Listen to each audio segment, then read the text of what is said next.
abimizin arabasını tanıtacağız. Araba 1993 model arkadaşlar. Doğan Selex. Rengi kırmızı inci rengi. Arabada ne kadar özellik var? Şöyle açıklayayım. Arabada Air var. 6 kol jant ve Pioneer, hoparlör, baz, ondan sonra teyip falan var arabada.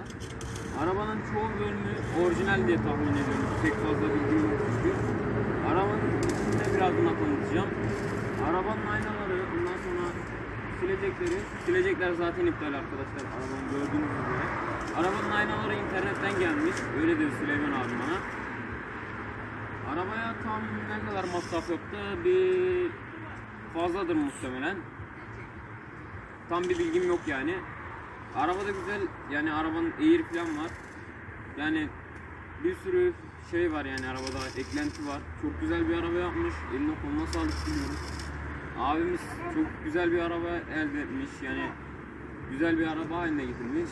İsterseniz arabanın içine geçelim. Arabanın içi böyle. Güzel yani. Şu şekil göstereyim arabayı.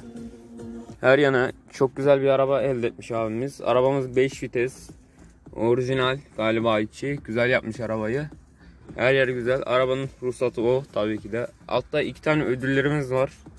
Abimiz güzel bir ödül almış basketlik yarışından. Arabanın her tarafı çok güzel yani tam güzellik. Şunun ne de diye sorarsanız arabanın Air şeyi o. Air kumandası. Çok güzel bir araba elde etmiş. Yani eline koluna sağlık diyorum.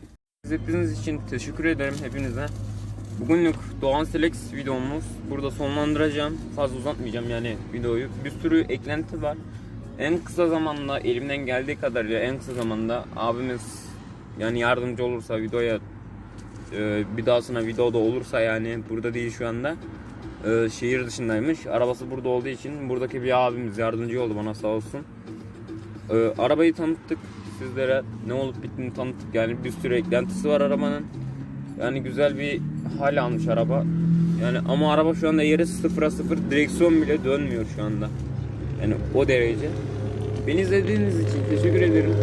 Hepinize iyi günler dilerim. Sağlıcakla kalın.